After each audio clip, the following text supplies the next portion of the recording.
দর্শক, আজকের ভিডিওতে আমরা আলোচনা করব এক ঐতিহাসিক রাজনৈতিক উত্থান নিয়ে। বিশ্বের দুই শক্তিধর দেশ যুক্তরাজ্যের লন্ডন এবং যুক্তরাষ্ট্রের নিউ ইয়র্ক এই মুহূর্তে নেতৃত্ব দিচ্ছেন যেখানে দুইজন মুসলিম নেতা।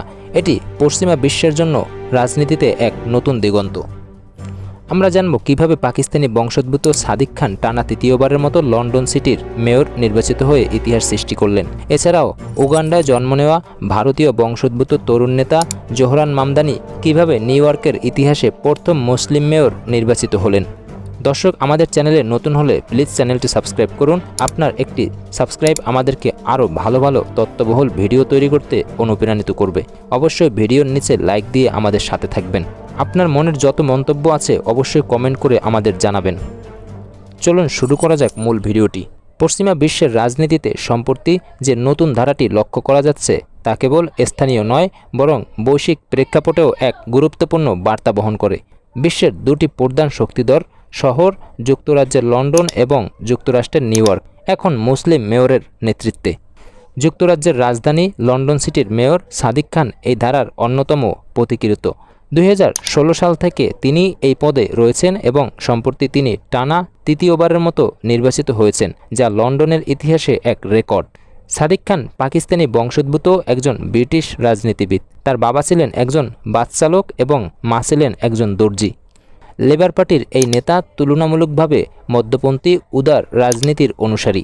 অভিবাসী পরিবারের সন্তান হিসাবে সাদিক খানের এই জয় প্রমাণ করে পশ্চিমা সমাজে মেধা ও যোগ্যতা থাকলে জাতি বা ধর্ম পরিচয়ের কোনো বাধা নেই।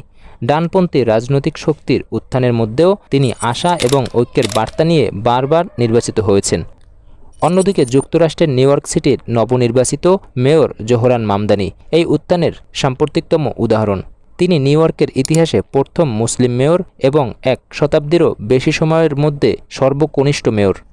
34 বছর বয়সী জোহরান মামদানি উগান্ডায় জন্মগ্রহণকারী ভারতীয় বংশোদ্ভূত একজন মার্কিন রাজনীতিবিদ। তার রাজনীতি পরিচয় বেশ নতুন। তিনি কেবল প্রথম মুসলিম মেয়রই নন, প্রথম দক্ষিণ এশীয় বংশোদ্ভূত এবং প্রথম আফ্রিকায় জন্ম নেওয়া নিউ ইয়র্কের মেয়র। তিনি নিজেকে প্রগতিশীল বামপন্থী ডেমোক্রেটিক সোশ্যালিস্ট হিসাবে পরিচয় দেন। তিনি গর্ব করে বলেন, আমি মুসলিম, আমি ডেমোক্রেটিক সোশ্যালিস্ট।